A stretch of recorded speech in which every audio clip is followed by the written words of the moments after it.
안녕하십니까. 저는 네스카우트의 홍정표라고 합니다. 저희 회사에서 요번 리테일 IT 서비스에 대해서 참여하게 된 걸 되게 감사스럽게 생각하고요. 관련하여 저희 회사가 운영하고 있는 IT 서비스 관리 및 보안 관리에 대한 설명을 좀 드릴 거고요. 저희 회사가 최근에 리테일 사업자에게 어떤 형식으로 비즈니스에 도움을 드릴 수 있는지 이런 것들을 간략하게 설명드리도록 하겠습니다. 예, 목차는 보신 바와 같이 5가지 정도로 준비를 했고요. 5가지 목차 중에 4번의 통합 가시성 쪽에 가서 보시면 저희 회사가 리테일 서비스 회사에 어떤 형태로 구축을 했고 어떤 도움을 드렸는지에 대한 간략한 설명을 드릴 수 있을 것 같습니다. 물론 1, 2, 3번을 통해서 리테일의 비즈니스 변화 때문에 발전하고 있는 IT 혹은 변화하고 있는 IT에 대한 간략한 설명, 필요한 것이 무엇인지 이런 설명을 드릴 거고요. 매진말을 통해서 전체 저희가 했던 PT 혹은 발표를 마무리 짓도록 하겠습니다.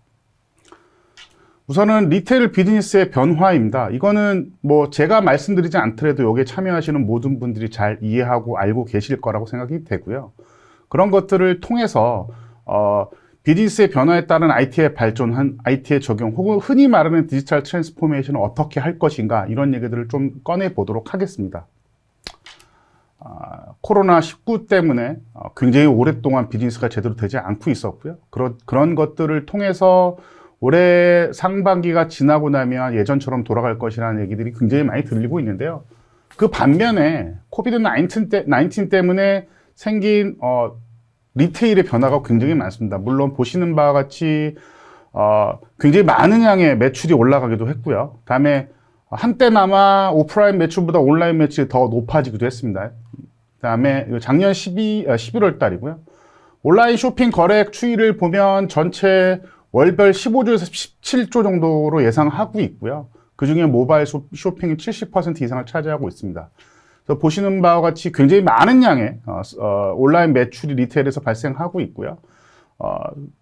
보시는 것처럼 가리지 않습니다. 산업 구분, 뭐 배달을 시켜서 밥을 먹는다라든가 아니면 생활 서비스, 가전제품, 패션 어떤 것도 상관없이 전부 다 하고 있게끔 되어 있고요.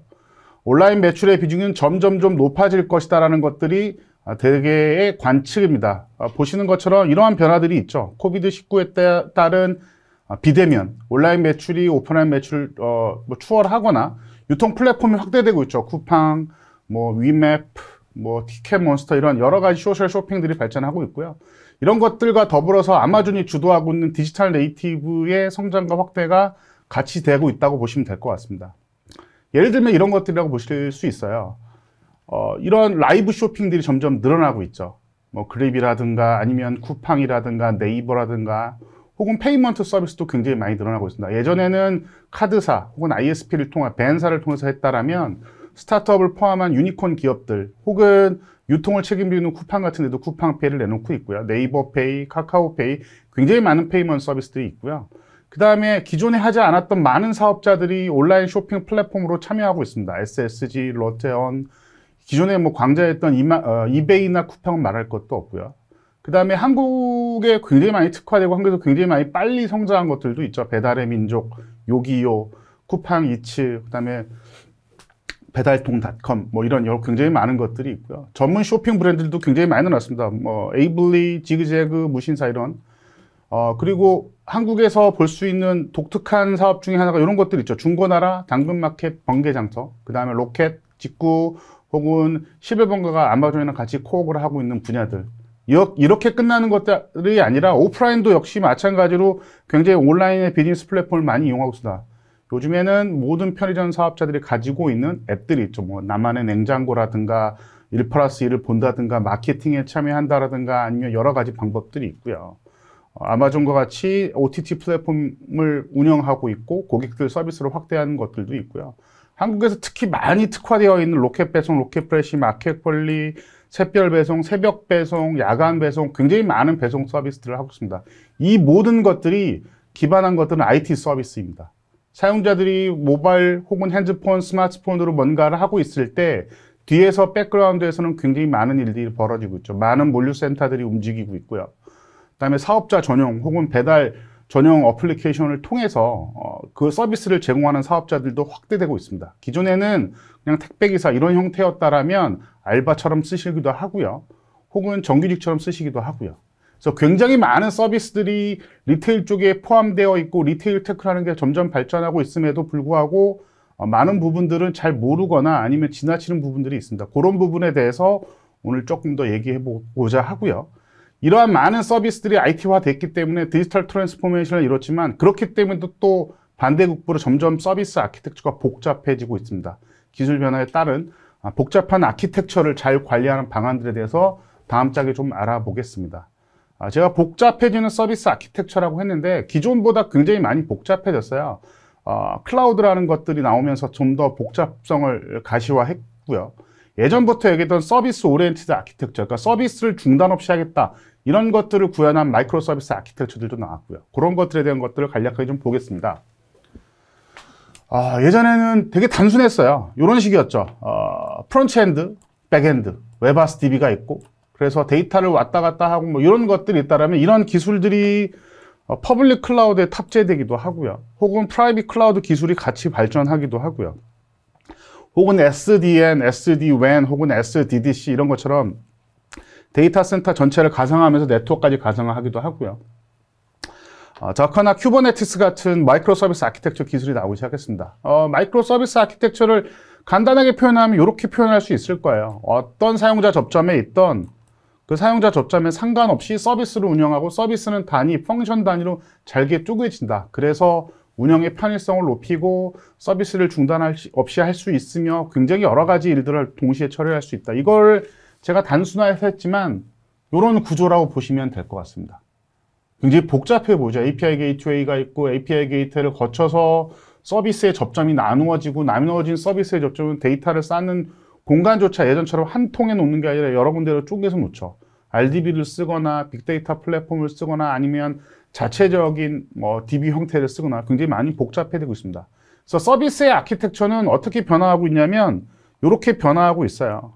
확장의 편의성, 경량화. 경량화라는 의미는 뭐냐면 서비스를 내렸다 올릴 때 예전처럼 몇 분씩 걸리거나 몇십 초씩 걸리지 않습니다. 컨테이너 서비스, 쿠버네티스 기반의 더커로 올리면 밀리세컨드 단위로 서비스를 내렸다 올리는 경우도 발생하고 있습니다. 이 모든 것들을 이렇게 복잡한 구조를 사람이 할 수 없으니까 자동화를 할 수 있게끔 되어 있고요. 여기에 대한 가용성을 보는 여러 가지 방법들이 필요해지고 있죠. 그 다음에 예전처럼 회원가입을 받거나 혹은 다른 서비스를 이용할 때 요새는 뭐 구글 혹은 뭐 페이스북, 네이버, 카카오 같은 계정 서비스를 따로 두고 거기서 회원가입을 또 추가로 받지 않고 연계하는 서비스도 굉장히 복잡하게 발전하고 있어요. 결국 뭐냐면 서드파티를 포함한 외부 연계를 통해서 다양한 사용자 계층이 다양한 디바이스로 운영하고 있고요. 분산되어 있는 운영 환경이라고 제가 써놨는데 클라우드 혹은 스케일아웃이 필요한 퍼블릭 클라우드를 쓰면서 데이터는 로컬에 놓고 IDC에 놓고 그것들을 통해서 운영하는 서비스, 그러니까 분산되어 있는 인프라 환경이라는 거라고 보시면 될 것 같아요. 예전에 인프라는 데이터 센터에 있거나 퍼블릭 클라우드에 있거나 이런 거라면 지금은 멀티 클라우드, 하이브리드 클라우드, 엣지, 그 다음에 데이터 센터 모든 걸 한꺼번에 활용하는 체계로 바뀌고 있다고 보시면 될 것 같습니다. 이 모든 것들이 가시성을 확보하는 방안들이 점점 복잡해지는 것들이 되고요. 이런 것들을 모르면 서비스 운영에 어려움이 생길 수 있다고 보여집니다. 그래서 보안의 관점, 성능의 관점의 가시성이 매우 중요하고요. 이런 것들을 전부 다 통칭해서 클라우드 네이티브 아키텍처라고 합니다. 예전에는 그냥 뭐 데이터 센터의 모노리스 방식으로 서버를 올리고 서비스를 올리고 운영했다라면 애플리케이션이 현대화, 애플리케이션 모더나이즈 되면서 클라우드, 그 다음에 컨테이너, 그 다음에 그 결과로 마이크로 서비스 아키텍처로 운영하고 있죠. 물론 아직까지 마이크로 서비스 아키텍처가 한국의 보편적인 IT 서비스에 모두 운영되고 있다고 볼 수는 없을 것 같아요. 근데 최근에 유니콘 기업들을 포함해서 대기업들 아니면 전통적인 서비스 기업들도 마이크로 서비스 아키텍처로 많이 이전하고 있습니다. 가장 큰 이유 중에 하나는 뭐냐면 이렇게 제가 써놨는데 새로운 서비스를 런칭하거나 새로운 시스템을 만들거나 새로운 마케팅 혹은 새로운 제품 이런 것들을 서비스하고 할 때 굉장히 빨리 할 수 있어요. 높은 생산성이고 그러니까 타임 투 마켓, 시장의 대응에 빨리 할 수 있다는 장점이 있습니다. 결국에는 뭐냐면 기존에 운영하던 서비스를 계속 운영하면서 새로운 서비스를 런칭하고 잘 활성화되면 다른 것들을 바꾸고 이런 것들이 굉장히 빨리 될 수 있다는 뜻이죠. 예를 들면 넷플릭스 같은 경우에는 하루에 빌드하는 것들이 10,000회 이상이라고 합니다. 그러니까 버그를 포함해서 고쳐야 될 것, 운영의 편의성을 높이기 위한 것들, 국가별로 아니면 서비스별로 새로운 서비스나 변경된 서비스, 바꿔야 될 서비스를 10,000회 이상 배포하고 있다는 뜻이고요. 그런 것들에 유리한 것들이 어플리케이션 모더나이즈 이런 것들이라고 보시면 될 것 같아요. 이런 것들을 통칭해서 최근에는 클라우드 네이티브 플랫폼이라고 하고요. 데브옵스를 넘어서서 뭐 SRE가 어쩌고 옵저버빌리티가 어쩌고 이런 얘기들이 나오는 이유이기도 합니다. 그래서 데브옵스를 넘어선 클라우드 네이티브 환경이 발전하고 있다. 이로 인해서 모든 IT 서비스들이 생산성이 극적으로 높아지고 있다 이렇게 보시면 될 것 같아요. 그런데 단점이 있습니다. 어떤 단점이 있냐면 너무 복잡해요. 아까도 제가 말씀드렸다시피 클라우드 네이티브 아키텍처에 따라서 그 마이크로 서비스 아키텍처 운영하고 뭐 넷플릭스 같은 10,000회 이상의 빌드가 있다고 했는데 10,000회 이상의 빌드가 있다는 얘기는 그만큼 많은 사람들이 운영하고 있다는 뜻이고요. 그렇기 때문에 전체를 다 알기가 굉장히 어렵다는 뜻이 됩니다. 전체를 다 아는 사람 필요 없을 수도 있겠죠. 하지만 테스트 배포, 뭐 컨티뉴어스 딜리버리, 컨티뉴어스 인테그레이션 같은 여러 가지 행위를 할 때 문제가 생기는 것들을 빨리 복원할 수 있지만 문제의 원인을 정확하게 찾는 고리를 이어나가기 어려운 이어나가기 어려운 문제도 발생하기도 합니다. 그 다음에 통합 가시성의 필요성이 점점 가시화되는 건 아까도 보셨던 것처럼 굉장히 복잡한 아키텍처 체계 때문에 그렇기도 하고요. 또 하나는 분산된 인프라 환경 때문에 그렇기도 합니다. 데이터 센터 내부에, 그다음에 하이브리드 클라우드에, 멀티 클라우드에, 퍼블릭 클라우드에, 혹은 우리는 SDDC 역할을 하고 있는 프라이빗 클라우드 플랫폼도 있지만 그 안에 레가시 네트워크들도 있고 레가시 인프라도 있다. 이렇다면 굉장히 통합 가시성을 관리할 수 있는 방안들이 더욱더 절실해질 수 있습니다. 마지막으로는 문제 발생, 이 문제라고 제가 표현한 것들은 성능의 문제, 서비스의 문제도 있지만 보안의 문제들도 있습니다. 누가 어디서 침입했는지 이런 것들, 데이터 유출이 어디서 발생하고 있는가 이런 것들을 알기 위해 굉장히 많은 것들이 필요합니다. 그래서 이 복잡한 아키텍처에 대한 것들, 예를 들면 멀티 클라우드가 있죠. 퍼블릭 클라우드를 여러 개 쓰는, 혹은 데이터 센터나 프라이빗 클라우드, SDDC를 같이 운영하고 있는 하이브리드 클라우드도 있을 거예요. 보시는 것처럼 아리스타, 뭐 주니퍼, 시스코, ACI 같은 걸 예시도 들기도 하고요. 거기에 플랫폼들이 이렇게 올라올 거고요. 마찬가지로 플랫폼들의 더커나 쿠버네티스 뭐 이런 것들도 굉장히 복잡해질 거예요. 기술은 다양해지고 자동화해지고 경량화되어 있지만 봐야 될 것들이 많아지고 있다는 뜻이에요. 물론 더커만 보거나 혹은 프라이빗 클라우드만 보거나 이것만 보거나 하실 수도 있겠죠. 사일로 베이스로. 근데 이 모든 것들을 동시에 봐야 될 방법들이 필요합니다. 제가 여기 뭐 다 나열하지는 않지만 굉장히 많은 부분들을 나열할 필요가 생겼어요. 거기다 VLAN이 확장된 VLXN, VNI가 어쩌고 저쩌고 뭐 오토메이션, 뭐 자동화, 굉장히 많은 것들이 생기고 새로운 기술도 점점 발전하고 있지만 과거의 기술, 레가시라고 흔히 불리우는 기존 기술들 그대로 운영되고 있습니다. 모든 것들을 통칭하고 알릴 수 있는 서비스 방법들이 필요하죠. 그러한 방법론 중에 가장 중요한 건 볼 수 있어야 된다는 가시성이고요. 그 두 번째가 그걸 통해서 운영하고 다음에 그걸 통해서 서비스를 안정화하고 그것들을 통해서 서비스의 만족도와 생산성을 향상시킬 수 있는 여러 가지 방법들이 필요할 것입니다. 그런 것들에 대해서 논의를 좀 해보고 싶은데요. 서비스 안정성이라고 보면 크게 두 가지로 볼 수 있을 것 같아요. 서비스를 운영한다. 기존의 서비스를 운영한다 라는 체계에서 보면 이 체계를 조금 발전시킨 게 데브옵스, 애자일 방법론 기반의 데브옵스일 거고요. 그게 지금의 SRE나 옵저버빌리티 혹은 AI옵스로 발전하고 있는 단계로 보여집니다. 그런 것들에 포함하는 거에 성능 저하, 장애, 오류 뭐 이런 것들이겠죠. 두 번째로는 보안의 측면이 있을 거예요. 아까도 말씀드렸다시피 서비스는 복잡해지고 있습니다. 어떻게 이런 인프라 환경들, 네트워크에 대한 것들, 애플리케이션에 대한 것들, 사용자의 디바이스에 대한 것들 점점 복잡해지고 있어요. 복잡해진 서비스에 대해서 누군가는 침입과 공격을 할 것이고요. 그다음에 회사 내 정책과 룰을 통한 보안 관리도 있을 겁니다. MPLS를 쓰는 우리 전용망을 쓰든 인터넷망을 쓰든 상관없이 보안과 서비스 운영은 서비스 안정성을 이루는 가장 큰 두 가지 축이라고 볼 수 있을 것 같아요. 아까 보셨던 그림을 다시 한번 보여드리겠습니다. 이게 이제 흔히 말하는 API 게이트웨이가 있고요. 그쵸? API 게이트웨이 상품 결제를 오더 시스템들이 이렇게 있습니다. 그 오더 시스템들은 그 뒷단에 보면 더 많은 데이터들을 갖고 있어요. 이렇게 보면 이 정도는 사람 눈에 보이고 한눈에 보니까 운영할 수 있을 것 같은데? 라고 생각할 수도 있을 것 같아요. 근데 흔히 이제 인터넷에 그 데스스타 MSA라고 쳐보면 이런 그림들을 보실 수 있을 거예요. 이게 아마존이고요. 이거 아마존의 서비스고요. 넷플릭스의 서비스입니다. 하나의 컨테이너라고 보시면 될 것 같고요. 이 그림조차 한 4년, 5년 된 그림이에요. 지금은 더 복잡해졌겠죠. 훨씬 더 구조화됐을 거예요. 그래서 보는 것들은 좀 더 간편해졌을 수 있겠지만 여하간 이렇게 굉장히 많은 서비스를 올리고 있습니다.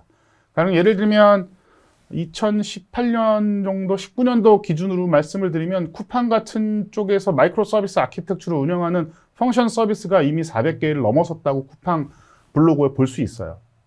400개라고 하면 크게 와닿지 않겠지만 그걸 아키텍처로 보고 사람 눈으로 보면 관리하기 힘듭니다. 한 번에. 그래서 필요한 것들이 가시성이고 옵저버빌리티 이런 솔루션들 베이스의 모니터링이라고 보실 수 있을 것 같아요. 말로 풀어보면 이러겠죠. 서비스 안정성이 포함하고 있는 건 성능과 장애를 알 수 있는가? 이 성능과 장애를 안다는 관점이 이겁니다. 실제 사용자. 우리 서비스를 이용하고 있는 사용자. 이게 직원이 될 수도 있고요. 고객이 될 수도 있고요. B2C. 아니면 B2B가 될 수도 있겠죠. 나와 같이 연결. 뭐, 방카슈랑스라고 하든, 아니면 통신사 서비스든, 아니면 최근에 많이 나오고 있는 여러 가지 서브스크립션 서비스, 구독 서비스들. 우주 패스, 뭐, 요기요 패스, 요기 패스, 뭐, 이런 것들. 그 다음에 그런 원인들을 분석하고 감지하는 거에 끝나는 게 아니라 분석하고 거기에 대한 재발 방지를 할 수 있는가. 굉장히 중요하겠죠. 왜냐하면 복잡해지는 서비스니까요. 그 다음에 분산되어 있는 인프라 운영체계, 퍼블릭 클라우드에 우리는 AWS를 쓰고요. 애저도 씁니다. 예를 들면. 그 다음에 데이터 센터도 있고요. 데이터 센터에 DR도 있어요. 거기에 우리는 엣지도 있고요. 그러면 이 모든 것들이 서비스의 연관관계를 촘촘하게 가지고 있다는 뜻이 될 거예요. 요즘에 이런 말 안 나오잖아요. 저희 예전만 해도 뭐 퍼블릭 클라우드 같은 거 혹은 프라이빗 클라우드의 스케일인, 스케일 아웃이 이렇게 자유롭지 않은 시대에 2월 달, 그 다음에 8월 달에 대학가마다 수강 신청 서비스 때문에 다운이 됐네요. 그래서 PC방에 모여서 해야 네트워크 환경 때문에 더 잘 된다. 이런 말들을 하셨어요. 지금 그런 말 없죠. 분산되어 있는 인프라 환경 때문에 그렇습니다. 예전에 대학 입시 때도 수능 끝나고 난 다음에 대학 입시를 막 했더니 원서 접수 시스템이 다운돼 이런 말 안 나오죠. 그게 다 분산되어 있는 인프라 환경. 잠깐 임차해서 쓸 수 있는 인프라 환경 때문에 그래요. 그러면 그것도 내가 하는 서비스죠. 다른 데서 대응을 하지만 그럼 그것도 볼 수 있어야 돼요. 이거를 빨리 볼 수 있는 방안, 그다음에 대응을 할 수 있는 방안들이 있는가. 마지막은 이거죠, 이제. 결국 남는 건 데이터하고 네트워크입니다. 서비스를 운영하는 애플리케이션들이 탑재되고 운영이 되겠지만 결국 사용자들한테 가장 위협이 되는 건 데이터예요. 개인 데이터가 어쩌고 저쩌고. 그다음에 그건 네트워크를 통해서 들어오겠죠. 그래서 모니터링을 강화하고 서비스를 운영하는 방법들을 찾아야 됩니다. 여기서 했던 얘기를 다시 한번 하면 모르는 영역이 생겼어요. 이건 기술을 모르는 영역이 아니라 운영하는 서비스가 복잡하고 방대하기 때문에 전체를 알 수 있는 방법이 없기 때문입니다. 전체를 알 수 있는 방법 머릿속에 있겠죠. 혹은 로지컬하게 그림은 그릴 수 있을 거예요. 근데 하나하나의 서비스를 그렇게 알 수 있는가?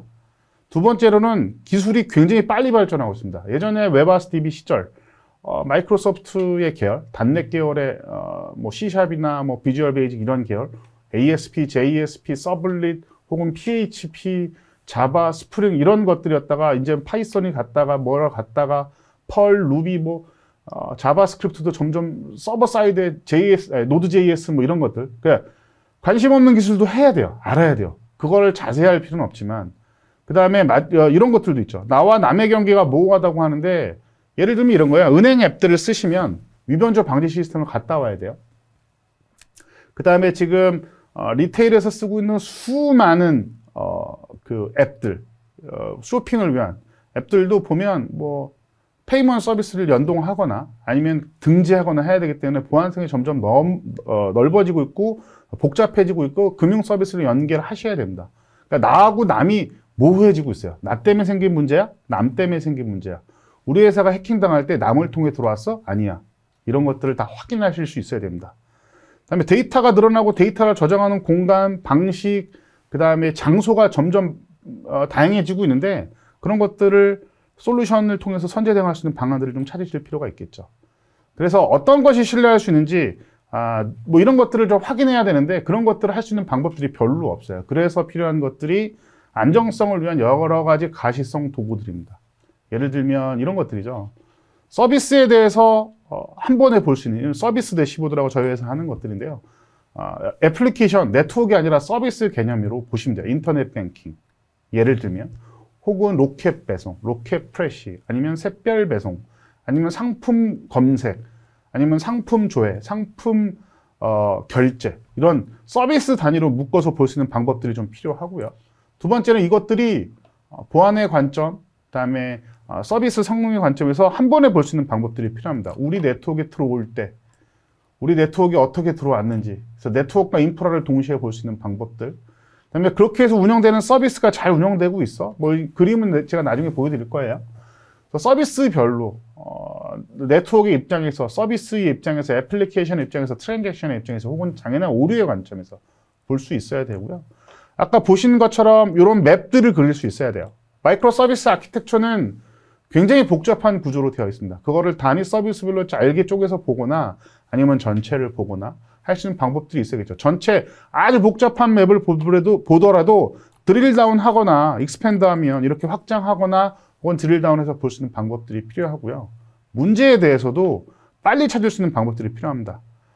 그러니까 문제의 원인이 어디에 있는지 잘 모르더라도 알람을 받을 수 있는 방법들이 필요하고요. 대신에 너무나 많은 알람을 받으면 해결이 안 될 수도 있습니다. 과탐을 하면 안 되겠죠.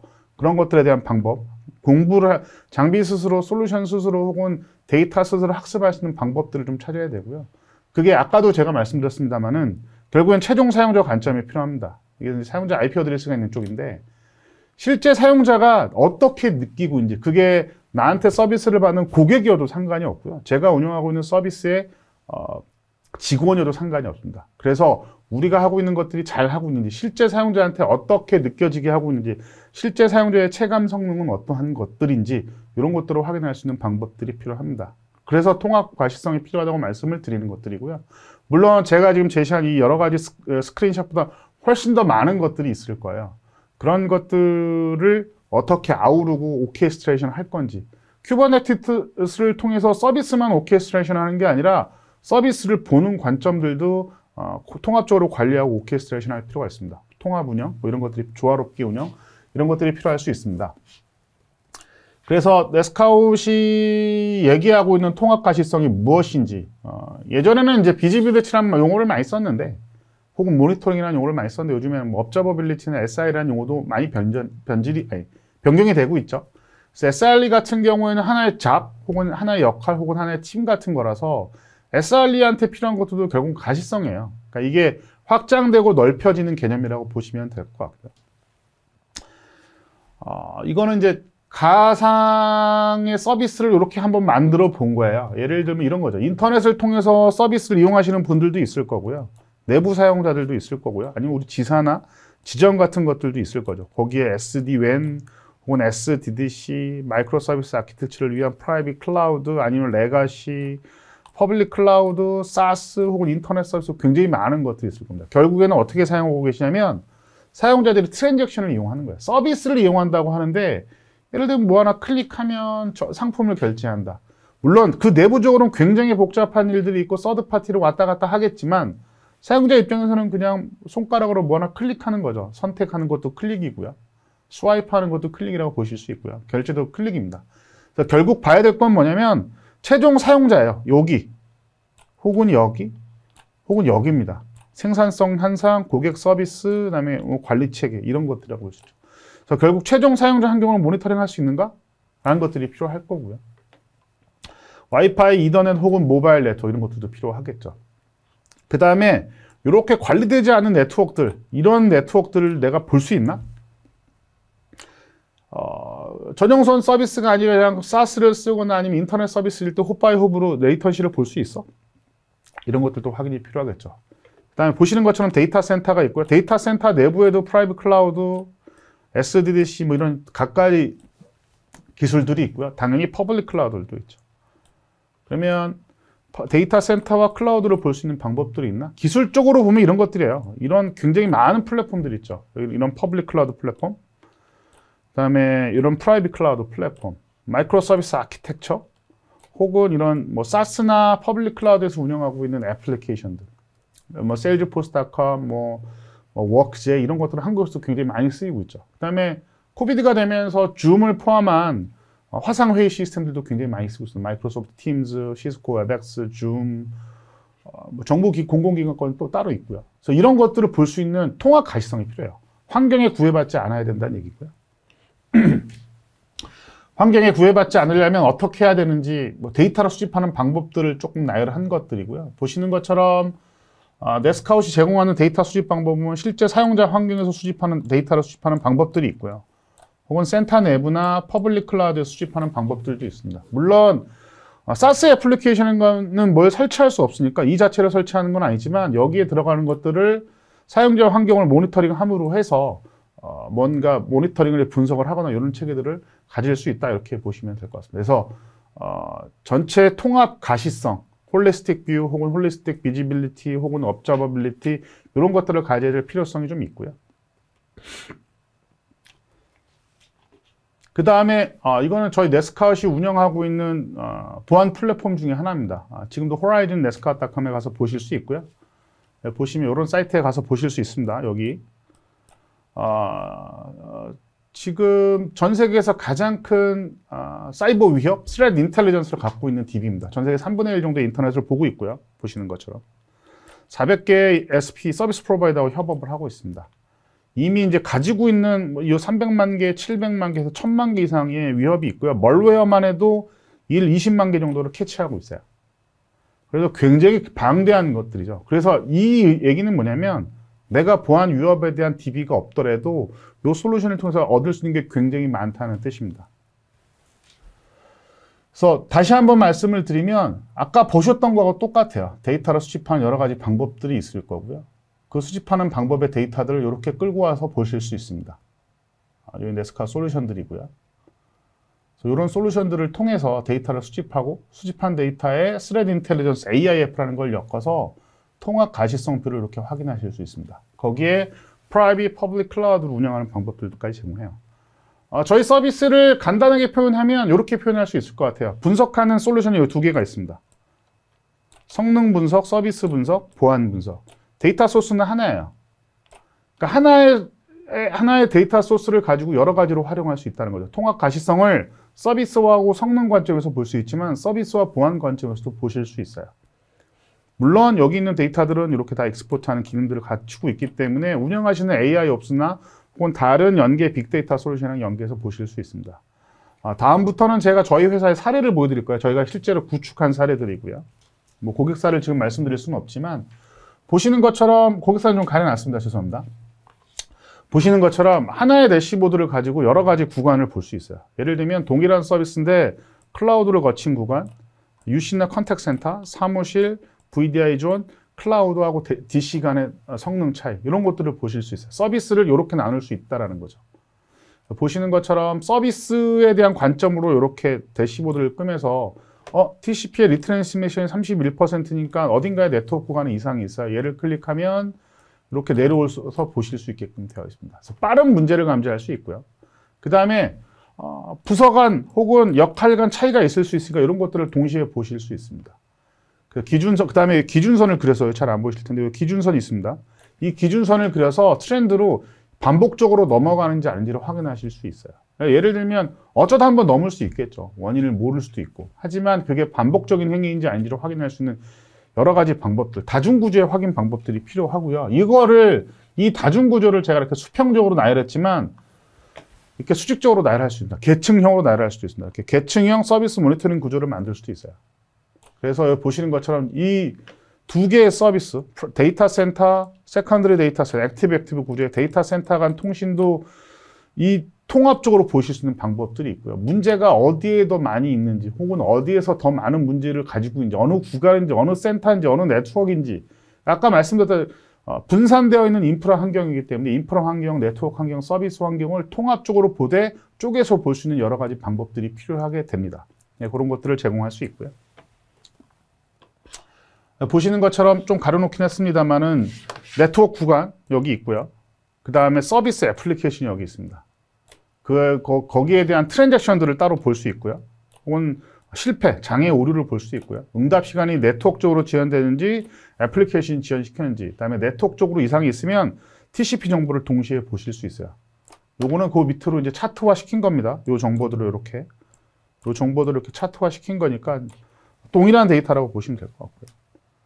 그 다음에 하나의 소스로 받고 뭐 이런 것들이에요. 이건 카프카입니다. 카프카 연동 사례고요. 카프카이기 때문에 데이터가 핵심 가치 있는 세상이 됐으니까 데이터를 어떻게 모으고 있다 이런 것들을 보실 수 있어요. 보시는 것처럼 요 서비스 디펜던시 맵을 이렇게 보실 수 있고요. 서버 제로 윈도우가 계속 발생하고 있습니다. 서버 제로 윈도우가 발생한다는 얘기는 서버의 OS 혹은 서버의 하드웨어가 부족하다는 얘기고요. 그거는 서버 투 서버 통신이니까 여기 나와 있는 클라이언트는 서버입니다. 서버 투 서버 통신이니까 어떤 일이 발생하고 있는지 확인할 수 있고요. 문제는 여기에 있죠. 데이터 사이즈가 너무 큰 게 빈번하게 왔다 갔다 한다. 해결할 수 있는 방법들은 서버를 늘리면 됩니다. 하드웨어를 늘리거나 아니면 컨테이너를 늘리거나 이런 방법들이 있다는 거죠. 그래서 다양한 지표 체계를 통해서 통합 분석할 수 있는 방법들이 있고요. 보안의 관점에서도 보실 수 있어요. 보안의 관점 저희 솔루션 입장에서 보면 한 세 가지 관점으로 할 수 있는데요. 하나는 이렇게 시큐리티 리스크라고 해서 정책이에요. 룰. 우리 회사는 외부 DNS를 쓰면 안 돼. 우리 회사는 SSL이나 TLS에 대해서 버전이 명시되어 있어. SMB를 쓰면 안 돼. 텔넷을 쓰면 안 돼. 텔넷을 쓰고 있는 서버는 누구지? 사용자는 누구야? 이런 것들이 있고요. 두 번째는 이제 전통적인 디도스죠. 네스카의 디도스에서 굉장히 관점이 강한 회사다 보니까 디도스 공격이 들어오고 있어요. 어떤 서버에 들어오고 있어요? 아니면 어디서 들어오고 있어요? 이런 것들을 확인하실 수 있고요. 또 하나는 이런 거예요.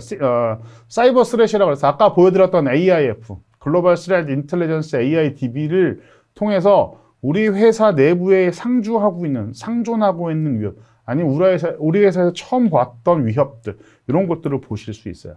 이런 것들의 대시보드를 통해서 확인할 수 있는 것들은 이런 것들이죠. 우리 네트워크 중에 이런 애들이 들어왔고요. 이런 애들이 들어왔고, 얘를 기준으로 봤더니 전부 다 감염이 됐어요. 그쵸? 문제가, 빨간색은 다 멀셔스 트래픽이니까 문제가 있는 멀웨어, 랜섬웨어 트래픽입니다. 글로벌 지역은 어디에 있고, IP 어드레스까지 다 보실 수 있습니다. 얘를 클릭을 하고 확정을 누른 겁니다. 그러면 이렇게 보여주세요. 얘를 통해서 얘가 감염되는데, 얘가 감염시킨 애들은 누구야? 이렇게 보실 수 있습니다. 여기 초록색은 멀쩡한 애들이고요. 보시는 것처럼 여기 빨간색 애들이 가끔 보입니다. 혹은 이런 애들도 빨간색이죠. 문제가 되죠. 그럼 어떻게 확산되고 있는지를 한눈에 보실 수 있어요. 타고 넘어가면 내 네이버훗, 내 위치에서 나와 감염된 애들이 누군지를 동시에 확인하실 수 있어요. 이거를 워크플로우처럼 보실 수도 있습니다. 보시는 것처럼 위협이 감염된 애들이고요. 걔네들이 언제 제일 많이 감염되고 최초 감염은 언제 일어난지를 확인하실 수 있어요. 그래서 감염된 애들을 발견했죠. 이 감염된 애가 어떻게 되는지를 보는 겁니다. 이 감염된 애들은 누구지? 얘예요. 다 빨간색이죠. 다 감염이 된 거죠. 지역은 여기 있고요. 보시는 것처럼 9개의 컨버세이션이 있으니까 이 개수를 세보면 9개일 겁니다. 그럼 얘가 영향을 미친 애들은 누구야? 이렇게 또다시 볼 수. 얘를 통해서도 또 다른 감염이 계속 되고 있죠. 그러면 네트워크를 차단하든 어떤 방법을 찾든 계속 전파 여부에 대한 확인 때문에 방법들을 찾으셔야 돼요. 이렇게까지 확정할 수 있습니다. 누가 문제야? 어떤 문제가 있었지? 사실은 굉장히 간단한 문제 하나지. 얘 하나입니다. 얘 하나고요. 얘 하나로 발생한 문제가 이렇게 많은 지역에, 세계의 지역에 이렇게 많은 호스트들한테 영향을 미치고 있어요. 실제 사용자한테 영향을 미치고 있다는 뜻이겠죠. 그래서 보시면 얘를 통해서 감염된 얘를 확정했던 얘도 그러네. 얘를 또 확정하면 또 그럴 거예요. 대신에 이걸 계속 확정하다 보면 전파 여부를 쉽게 확인하고 차단할 수 있는 방법들을 찾을 수 있을 겁니다. 이거를 글로벌 맵으로 보실 수도 있고요. 아까 보셨던 이런 대시보드 체계도 있습니다. 그 다음에 이 대시보드 체계에 의거해서 문제가 아직은 안 되고 있는 애들도 있는 거죠. 그래서 어떤 위협들이 감염됐고 문제가 생겼는지를 확인하실 수 있어요. 이런 멀웨어 체계들이 있고요. 이런 것들을 제가 지금 침해 사고는 성능 저하를 유발한다 이렇게 해서 보여드렸는데, 저희가 서비스를 볼 때 굉장히 다양한 관점으로, 트랜잭션의 관점, 지연의 관점, TCP의 관점, 뭐 이렇게 굉장히 다양한 관점으로 보여드려요. 이유가 뭐냐면 뭔가 데이터 유출이 일어나고 있어요. 아니면 뭔가 감염을 시키고 있어요. 문제가 발생하고 있어요. 그러면 보안적으로도 감지를 못할 수 있지만 서비스 측면에서 보면 서비스는 지연되고 있을 가능성이 굉장히 높습니다. 예를 들면 SMS나 NMS 가지고 봐서 CPU가 60%다 70%다 이렇게 볼 것도 중요하겠지만 그런 것들도 필요하겠지만 우리가 제공하고 있는 서비스가 느려지고 있어. 문제가 발생하고 있어. 타임아웃이 발생하고 있어. 네트워크적으로 이상해. 데이터량이 늘어났어. 이런 것들도 보실 필요가 있다는 거죠.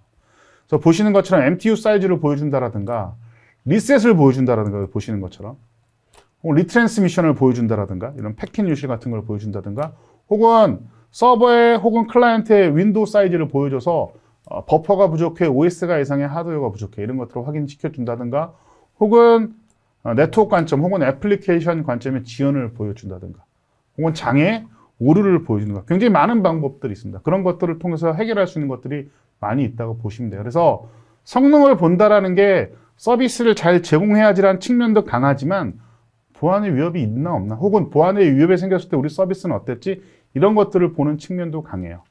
예를 들면 이런 것들도 포함할 수 있다는 얘기죠. 세션의 개수가 늘어나고 있다. 왜 이렇게 늘어나지? 평소엔 1000개인데 왜 3000개야? 평소엔 2000개인데 왜 1500개로 줄었지? 이런 것들을 확인하실 수도 있다는 뜻이 됩니다. 그래서 성능과 보안은 사실은 동일한 가시성 내부에 있다 이렇게 판단하시면 될 것 같습니다. 그래서 저희 회사가 국내에서 구축한 사례와 해외에서 구축한 사례를 복합적으로 좀 보여드렸는데 이런 말씀을 좀 드리고 싶어요. 서비스 성능 혹은 서비스 보안 아니면 서비스 운영은 동일한 얘기입니다. 동일한 데이터고요. 동일한 사용자가 쓸 거예요. 우리 직원을 위해서 아니면 고객을 위해서 B2B를 위해서. 그래서 사실은 최신 보안에 감지할 수 있고 경험하지 못한 위협의 대응 체계를 반드시 마련해야 됩니다. 저희 회사에서 운영하고 있는 호라이즌 네스카웃닷컴의 스레드 인텔리전스를 보여드렸지만 이러한 스레드 인텔리전스 기반을 갖추고 있어야 돼요. 그래야 우리 회사에 없던 것들 혹은 외부에서 들어왔지만 지금 최초로 감염되는 이런 것들을 확인할 수 있고요. 그 다음에 두 번째는 뭐냐면 내부에서 돌아다니는 애들도 반드시 보셔야 돼요. 보안은 보통 앞단만 그러니까 인입점, 접점을 많이 보시는데 접점과 접점 사이 아까도 말씀드렸지만 인프라스트럭처가 분산되어 있어요. 이제 클라우드, 뭐 서비스, 이퀴넉스 뭐 굉장히 많은데 혹은 클라우드를 여러 개 쓰고 그렇다면 안으로 들어오는 거 말고 안에서 나가는 것, 그다음에 내부에서 돌고 있는 거 다 보셔야 되고요. 마지막으로 서비스의 운영은 보안과 성능을 동시에 보셔야 됩니다. 그래서 애플리케이션 세계로 바뀌었거든요. 그럼 애플리케이션을 어떻게 운영할지 이런 것들을 확인하셔야 된다는 얘기가 될 거예요. 그래서 이런 것들을 좀 강조하고 싶습니다. 한 7가지로 제가 말씀을 드리고 싶은데요. 아까 이제 했던 말을 다시 한번 동호 방법일 수 있어요. 근데 강조점이 여기에 있다고 생각해서 이걸 다시 한번 말씀드립니다. 일단은 네트워크 기반의 가시성, 탐지, 자동화를 하셔야 됩니다. 아까도 말씀드렸다시피 결국 남는 건 네트워크하고 데이터입니다. 네트워크를 통해서 데이터를 유출하거나 네트워크를 통해서 데이터를 망가뜨리거나 네트워크를 통해서 데이터를 활용하거나 네트워크를 통해서 서비스를 운영하는 것들이거든요. 그래서 결국 이런 것들을 보실 수 있어야 되고요. 서비스의 데이터 수집 혹은 이런 것들의 수집 방안에 대해서 환경 제약을 극복할 수 있는 방법들이 필요합니다. 그 다음에 말씀드렸다시피 성능에 집중하실 필요가 있어요. 성능에 대한 집중은 서비스의 퀄리티도 높여지지만 보안의 관점에서도 보실 수 있어야 됩니다. 말씀드렸다시피 들어오는 것, 나가는 것, 내부에 돌고 있는 것. 그게 말씀드렸던 마이크로 서비스 아키텍처 혹은 뭐 다른 것들 여러 가지 차원의 기술들이 있겠죠. 그런 모든 것들을 포함하고 있다고 보시면 될 것 같습니다.